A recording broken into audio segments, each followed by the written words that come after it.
Biaya bersama. Biaya bersama atau joint product cost adalah biaya-biaya yang dikeluarkan karena pemrosesan atau pabrikasi beberapa jenis barang secara bersama-sama dari beberapa produk dan dihasilkan dari suatu rangkaian atau seri proses produksi secara serempak dengan menggunakan biaya bahan baku, biaya tenaga kerja, dan biaya overhead pabrik yang sama. Biaya bersama dikeluarkan untuk mengolah bahan baku menjadi berbagai macam produk yang dapat berupa produk bersama, produk sampingan. Baik, produk bersama atau joint product adalah dua produk atau lebih yang diproduksi secara serentak dengan serangkaian proses atau dengan proses gabungan dan mempunyai nilai jual atau kuantitas produk relatif sama. Sedangkan produk sampingan atau byproduct adalah produk yang dihasilkan dalam proses produksi bersama atau joint production tetapi memiliki nilai penjualan relatif rendah dari produk lainnya. Selanjutnya, karakteristik produk bersama dan produk sampingan. Produk bersama memiliki karakteristik sebagai berikut. Yang pertama, produk bersama merupakan tujuan utama kegiatan produksi. Yang kedua, harga jual produk bersama relatif tinggi bila dibandingkan dengan produk sampingan yang dihasilkan pada saat yang sama. Contohnya, pabrik penyulingan minyak mentah atau crude oil menghasilkan minyak siap dikonsumsi berupa minyak gasolin, kerosin, minyak diesel atau solar, minyak tanah, dan lain-lain. Berikut produk sampingan. Produk sampingan dapat digolongkan sesuai dengan dapat tidaknya produk tersebut dijual pada saat terpisah dari produk utama atau main produk. Pertama, produk sampingan yang dapat dijual setelah terpisah dari produk utama tanpa memerlukan pengolahan lebih lanjut. Kedua, produk sampingan yang memerlukan proses pengolahan lebih lanjut setelah terpisah dari produk utama. Contohnya, pada pabrik penggergajian kayu, kayu lapis dan papan kayu merupakan produk utama, sedangkan serbuk gergaji dan kayu bakar merupakan produk sampingan. Contoh lain seperti dalam proses penggilingan gabah, produk sampingan berupa menir, katol, dedak dapat langsung dijual setelah terpisah dari beras.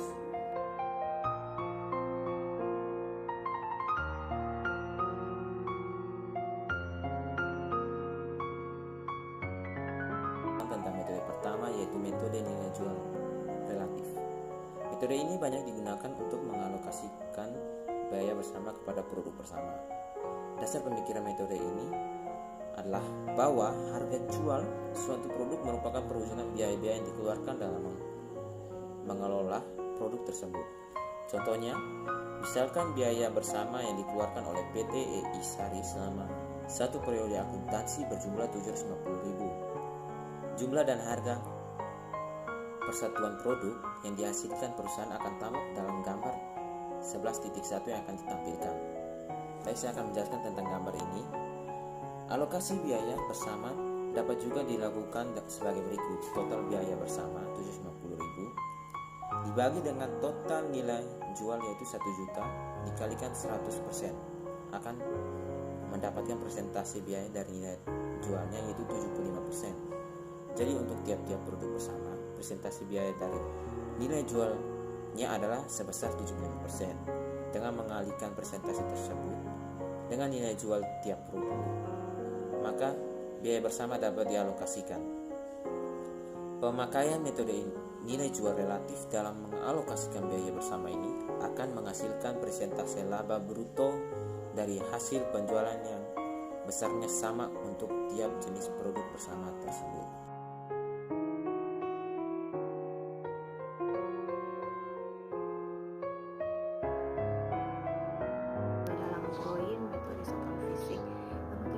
Mencoba menentukan harga pokok produk bersama sesuai dengan manfaat yang ditentukan oleh masing-masing produk akhir. Dalam metode ini, biaya bersama dialokasikan kepada produk atas dasar koefisien fisik, yaitu kuantitas bahan baku yang terdapat dalam masing-masing produk. Koefisien fisik ini dinyatakan dalam satuan berat, volume, dan ukuran yang lain. Dengan demikian, metode ini menghendaki bahwa produk bersama yang dihasilkan harus dapat diukur dengan satuan ukuran pokok yang sama. Jika produk bersama mempunyai satuan ukuran yang berbeda, harus ditentukan koefisien ekuivalensi yang digunakan untuk mengubah berbagai satuan tersebut menjadi satuan ukuran yang sama. Untuk menggambarkan pemakaian metode ini, misalkan 10.000 barel minyak mentah diolah dalam proses penyulingan. Hasil produksi pengolahan tersebut setelah dikurangi dengan kerugian sebanyak 200 barel atau akibat susut atau hilang dalam proses. Di sini kita dapat mengambil contoh di atas, yaitu hasil pengolahan tiap 10.000 barel minyak. Terdapat 3 kolom, yaitu kolom pertama produk, dan kolom kedua kuantitas, dan kolom ketiga yaitu presentasi.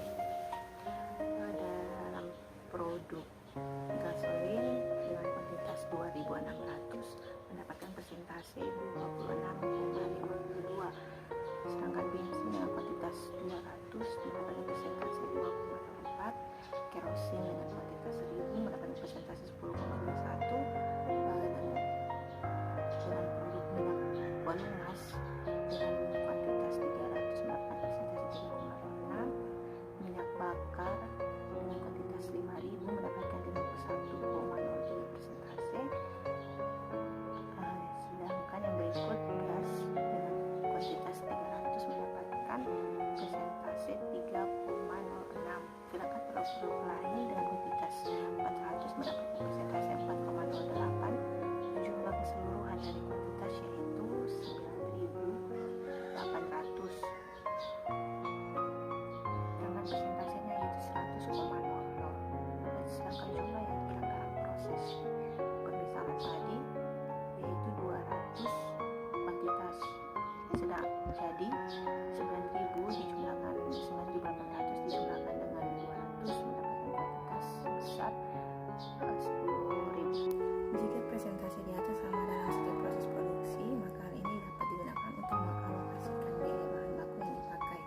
Lupa langsung dapat juga dialokasikan dengan memakai presentasi tersebut, kecuali bila ada metode lain yang lebih teliti. Misalkan selama pengolahan 10.000 barel minyak mentah tersebut, harga pokok bahan baku yang dipakai berjumlah 15 juta. Alokasi harga pokok bahan baku bisa kita lihat pada tabelnya, yaitu ada 4 kolom. Yang pertama itu kolom produk, dan yang kedua kolom kuantitas. Di sini tidak termasuk jumlah yang hilang dalam barel, dan yang ketiga adalah tabel persentase, dan yang keempat adalah maksudnya kolom persentase, dan yang keempat adalah kolom alokasi harga pokok bahan baku. Produk gasolin dengan kuantitas 2.600 presentasinya yaitu 26,52, bensin dengan kuantitas 200 mendapatkan presentase 2,04. Pada produk gasolin alokasi harga pokok bahan baku yaitu 3.978.000, sedangkan bensin alokasi harganya yaitu 306.000. Pada produk kerosin dengan kuantitas 1.000 mendapatkan persentase 10,21 dengan alokasi harga pokok bahan baku 1.531.500 rupiah. Sedangkan produk minyak pelumas dengan kuantitas 300 dengan persentase 3,06 alokasi harga pokok bahan baku yaitu 459.000. Minyak pelumas dengan kuantitas 300 dengan presentase 3,06 mendapatkan alokasi harga pokok bahan baku 459.000. Minyak bakar dengan kuantitas 5.000 mendapatkan presentase 51,03 dengan alokasi harga pokok bahan baku yaitu 7.645.500 rupiah. Produk gas yaitu kuantitasnya 300 dengan persentase 3,06 mendapatkan alokasi harga pokok bahan baku 459.000. Sedangkan produk lain dengan kuantitasnya 400 mendapatkan persentase 4,08 dengan alokasi harga pokok bahan baku 512.000 15.000. Sedangkan jumlah dari kuantitas yang tidak termasuk jumlah yang hilang dalam barel yaitu 9.800 masih sama dengan kuantitas barel yang termasuk jumlah yang hilang tadi, dan jumlah presentasinya yaitu 100,00 dan alokasi harganya yaitu hanya 15 juta.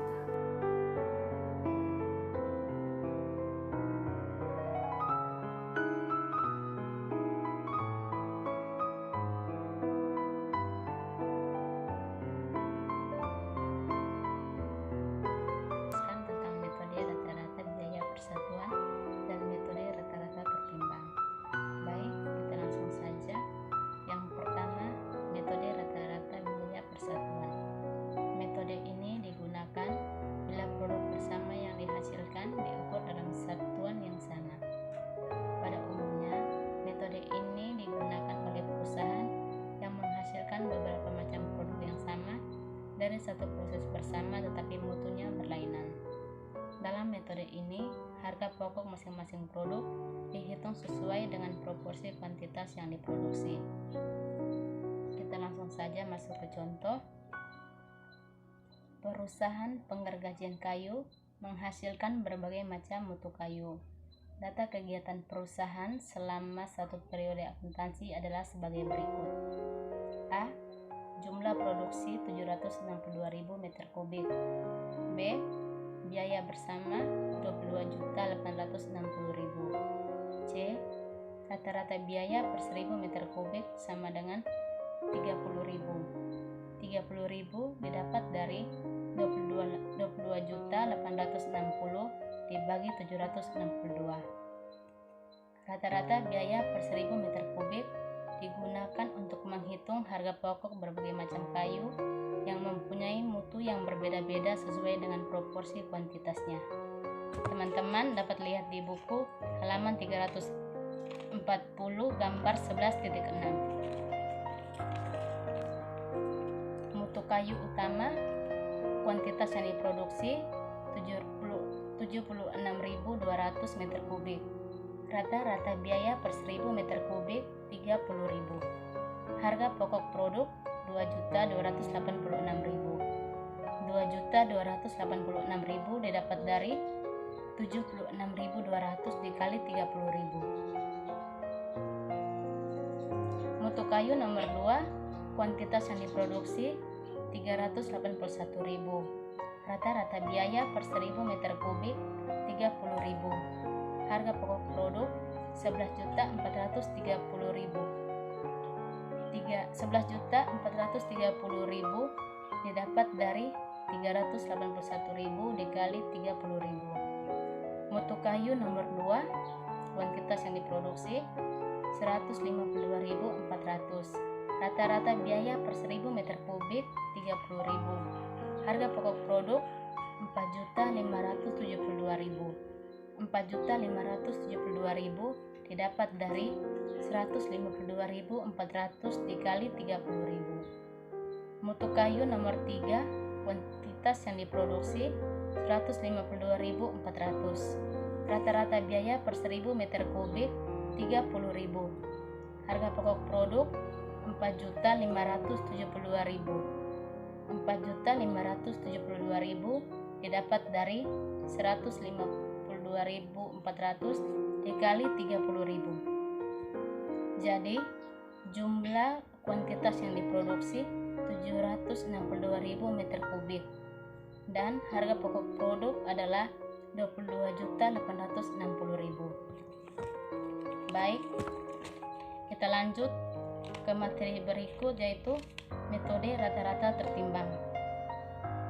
Dalam metode rata-rata tertimbang, kuantitas produksi dikalikan dulu dengan angka penimbang untuk tiap-tiap produk didasarkan pada jumlah yang dipakai, sulitnya pembuatan produk, waktu yang dikonsumsi, dan pembedaan jenis tenaga kerja yang dipakai untuk tiap jenis produk yang dihasilkan. Jika dipakai sebagai angka penimbang adalah harga jual produk, maka Metode alokasinya disebut metode nilai jual relatif. Contoh, biaya bersama yang dikeluarkan selama satu periode akuntansi berjumlah 64.500. Jumlah produk yang dihasilkan dan angka penimbang tiap produk disajikan dalam gambar 11.7. Produk A, jumlah yang diproduksi 40.000, angka penimbang 3, jumlah yang diproduksi kali angka penimbang 120.000. 120.000 didapat dari 40.000 kali 3. Alokasi biaya bersama 36 juta. 36 juta didapat dari 3 bagi 215 kali 64.500. 3 karena terdapat 3 produk, 215.000 adalah total yang diproduksi kali angka penimbang, dan 64.500 adalah biaya bersama yang dikeluarkan selama satu periode akuntansi. Produk B, jumlah yang diproduksi 35.000, angka penimbang 2, jumlah yang diproduksi kali angka penimbang 70.000. 70.000 didapat dari 35.000 kali 2. Alokasi biaya bersama adalah 21 juta. Produk C, jumlah yang diproduksi 25.000, angka penimbang 1, jumlah yang diproduksi kali angka penimbang 25.000. 25.000 didapat dari 25 kali 1. Alokasi biaya bersama 7.500.000. 7.500.000 didapat dari 3 bagi 215.000 kali 64.500. Jadi jumlah yang diproduksi kali angka penimbang adalah 215 dan jumlah alokasi biaya bersama adalah 64.500.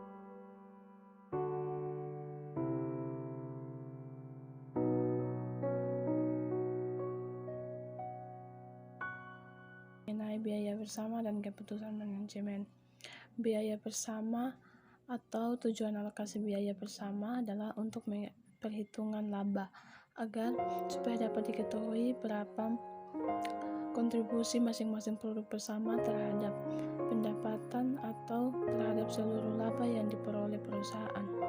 Harga pokok tiap-tiap produk bersama yang didapat dari proses alokasi tidak bermanfaat bagi manajemen dalam pengambilan keputusan, seringkali menyesatkan. Untuk itu lebih jelasnya saya akan menjelaskan contohnya. Contohnya yaitu perusahaan A misalnya memproduksi 2 jenis produk, yaitu produk A dan produk B. Dari satu proses produksi, biaya bersama yaitu sebesar 375.000 dialokasikan kepada produk A dan B dengan metode rata-rata biaya persatuannya, yaitu produk A jumlah satuan produknya sebesar 15 kg, produk B jumlah satuan produknya sebesar 10 kg. Untuk itu jumlah satuan produk A dan B sebesar 25.000 kg. Biaya rata-rata produk A dan B sebesar 15.000. Alokasi biaya bersama produk A dan B yaitu produk A sebesar 225.000 dan produk B sebesar 150.000. Untuk itu total biaya bersama yaitu sebesar 375.000. Jika semua produk yang dihasilkan tersebut terjual habis dengan harga produk A sebesar 16,50.000 per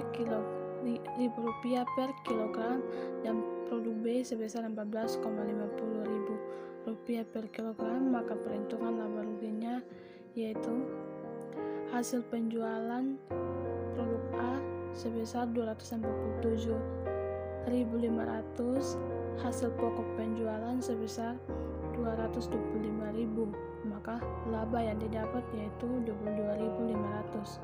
Untuk produk B, hasil penjualan sebesar 145.000, hasil pokok penjualan sebesar 150.000, maka laba yang didapat yaitu 5.000. Untuk jumlah hasil penjualan sebesar 392.500, hasil pokok penjualan antara produk A dan B sebesar 375.000, maka laba yang didapat dari produk A dan B sebesar 17.500. Apabila manajemen melihat perhitungan tersebut di atas salah, maka analisis beranggapan bahwa produk B berhubungan mengakibatkan kerugian sebesar 5.000 dan tidak akan dilanjutkan produksinya. Padahal pengolahan produk bersama pada umumnya salah satu jenis produk tidak dapat dihindari produksinya.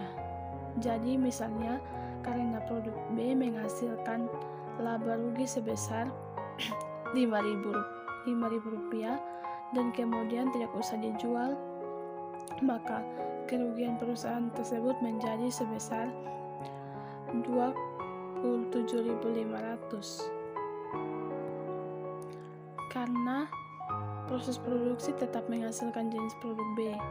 Seharusnya dalam hal ini, manajemen melihat berapa kontribusi produk B dalam menghasilkan laba perusahaan.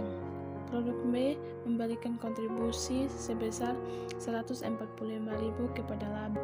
kepada laba perusahaan, sehingga total biaya bersama sebesar 375.000 dapat ditutup dan menghasilkan laba perusahaan secara keseluruhan sebesar 17.500.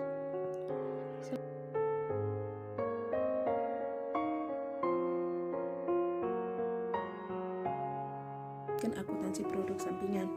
Dalam uraian tentang produk bersama telah dibahas mengenai bagaimana mengalokasikan biaya bersama ke berbagai produk bersama.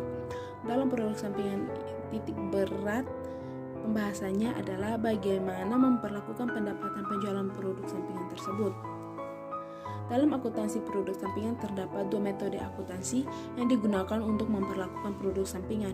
Yang pertama, metode tanpa harga pokok, yaitu metode ini tidak mencoba menghitung harga pokok produksi sampingan atau persediaannya, tetapi memperlakukan pendapatan penjualan produk sampingan sebagai pendapatan atau pengurang biaya produksi. Yang kedua, metode harga pokok. Metode ini mencoba mengalokasikan sebagian biaya bersama kepada produk sampingan yang menentukan harga pokok persediaan produk atas dasar biaya yang dialokasikan tersebut. Metode tanpa harga pokok. Berikut ini diuraikan beberapa metode perlakuan terhadap pendapatan penjualan produk sampingan. Yang pertama, pendapatan penjualan produk sampingan diperlakukan sebagai pendapatan di luar usaha. Yang kedua, pendapatan penjualan produk sampingan diperlakukan sebagai tambahan pendapatan penjualan produk utama. Yang ketiga, pendapatan penjualan produk sampingan diperlakukan sebagai pengurangan harga pokok penjualan. Yang keempat, pendapatan penjualan produk sampingan diperlakukan sebagai pengurang total biaya produksi. Pendapatan penjualan produk sampingan diperlakukan sebagai pendapatan di luar usaha. Dalam metode ini, pendapatan diperoleh dari penjualan produk sampingan dikurangi dengan penjualan retur, dicatat dalam rekening pendapatan penjualan produk sampingan, dan pada akhir periode akuntansi ditutup ke rekening laba rugi. Rekening pendapatan penjualan produk sampingan dicantumkan dalam laporan laba rugi dalam kelompok penghasilan di luar usaha. Bentuk laporan laba rugi perusahaan yang menghasilkan produk utama dan produk sampingan, yang pendapatan penjualan produk sampingannya diperlakukan sebagai penghasilan di luar usaha. Untuk contohnya, baik saya akan menjelaskan. Pendapatan penjualan produk utama 25.000 unit dikali dengan 4.000 rupiah, hasilnya yaitu 100.000. Harga pokok penjualan biaya produksi bersama 3.000 unit dikali dengan 2.000 rupiah, hasilnya itu 60.000 rupiah.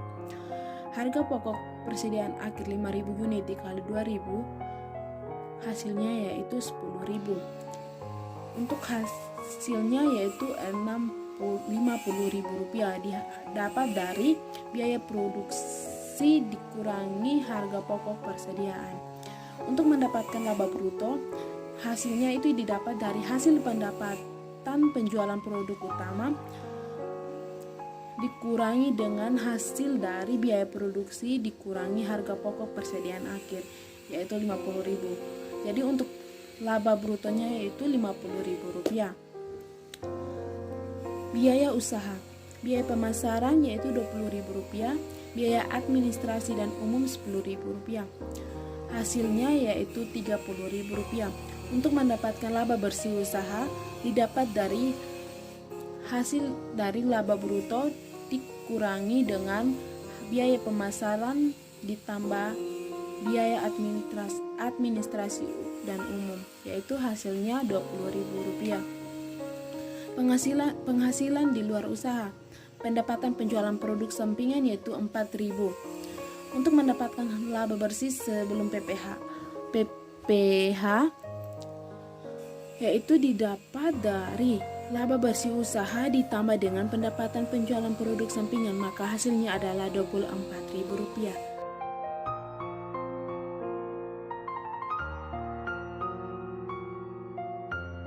Berikut adalah keberatan penggunaan dari metode produk sampingan adalah: yang pertama, apabila pada akhir periode akuntansi terdapat persediaan produk sampingan, maka akan menimbulkan masalah penilaian persediaan untuk tujuan pembuatan neraca perusahaan.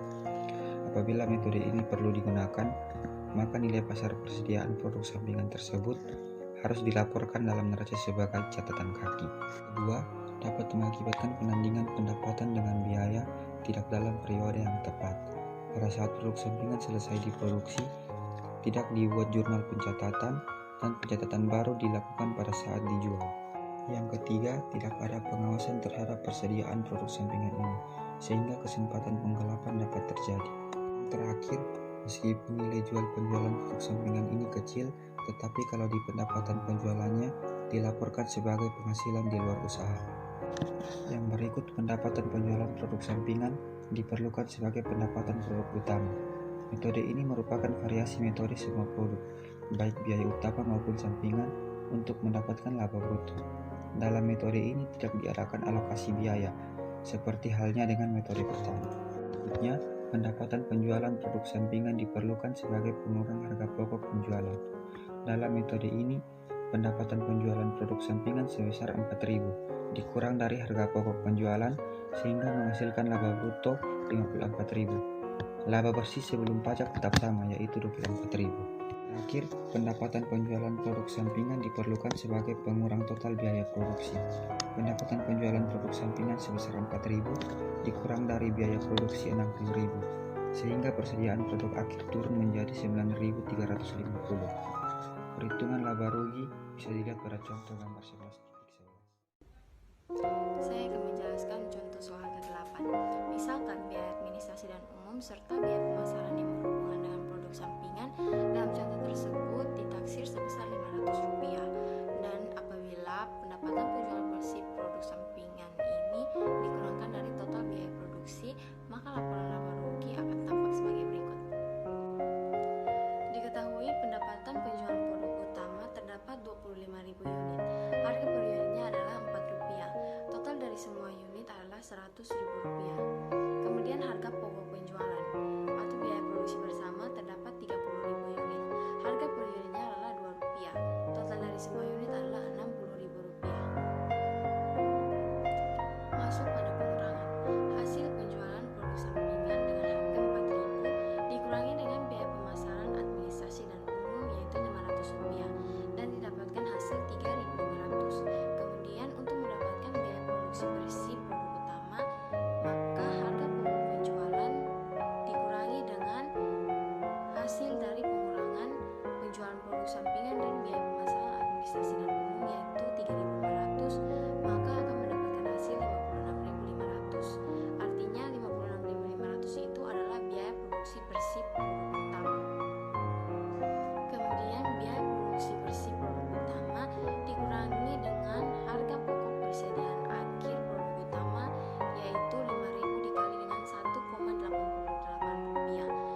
mendapatkan hasil 52.900. Kemudian masuk pada biaya-biaya usaha.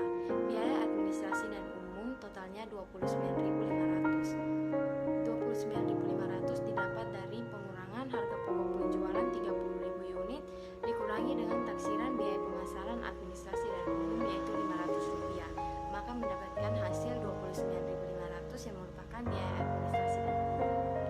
Kemudian untuk mendapatkan laba bersih usaha, maka dilakukan pengurangan laba bruto yang totalnya 52.900 dikurangi dengan biaya administrasi dan umum 29.500, maka akan mendapatkan hasil 23.400. 23.400 merupakan laba bersih usaha. Karena ada sebagian biaya penjualan dan biaya administrasi dan umum yang dibebankan kepada produk sampingan sebesar Rp500, maka jumlah biaya-biaya tersebut yang semula 30.000 dalam laporan rugi laba di atas tinggal 29.500.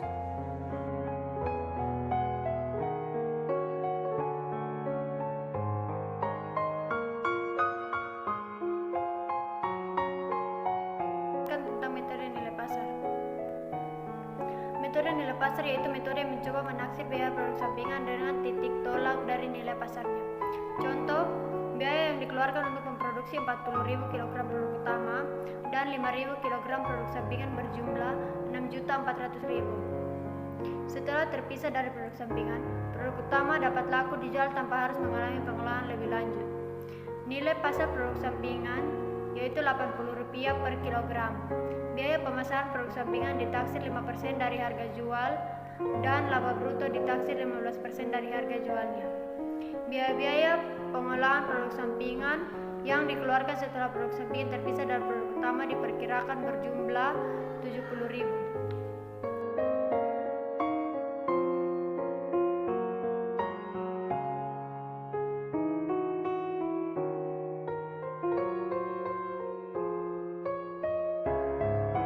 Mengenai metode harga pokok. Dalam metode harga pokok ini digunakan metode biaya pengganti atau replacement cost method. Metode biaya pengganti ini banyak digunakan oleh perusahaan yang produk sampingannya digunakan sebagai bahan baku atau bahan pokok. Untuk menghitung harga pokok sendiri dalam produk sampingan itu digunakan biaya pengganti yang berlaku di pasar. Untuk jumlah ini, jumlah dari biaya pengganti itu dikreditkan pada rekening barang dalam proses dikurangi biaya bahan baku sehingga mengurangi biaya produksi produk utama.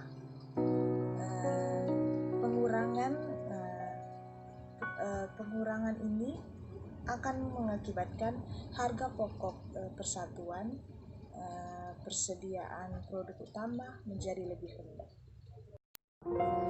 Baik, saya akan menjelaskan contohnya untuk mencari laba rugi dengan metode biaya pengganti dalam perlakuan terhadap produk sampingan.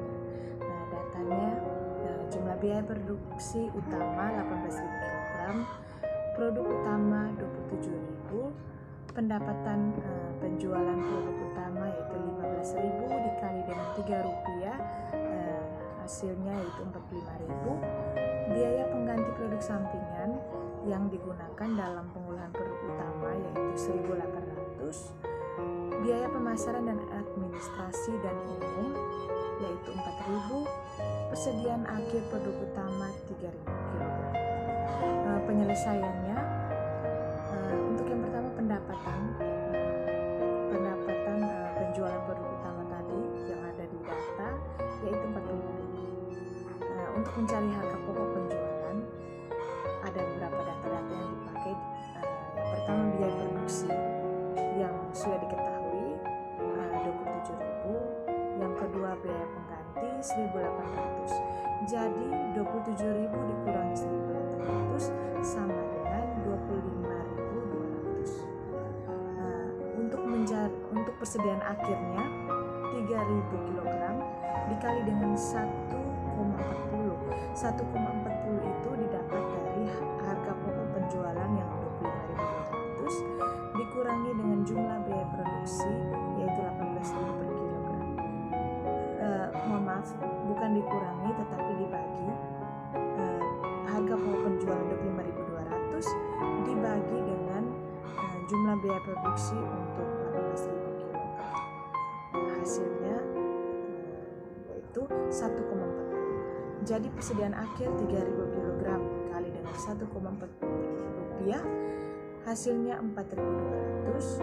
Jadi 25.200 dikurangi 4.200, hasilnya 21.000. Jadi pendapatan penjualan produk utama yang 45.000 tadi dikurangi dengan 21.000 mendapatkan laba bruto 24.000. Yang berikut biaya pemasaran dan administrasi dan umum 4.000. Jadi 24.000 yang tadi laba bruto dikurangi dengan 4.000, hasilnya 20.000 yang untuk mencari laba bersih sebelum PPh. Jadi laba bersih sebelum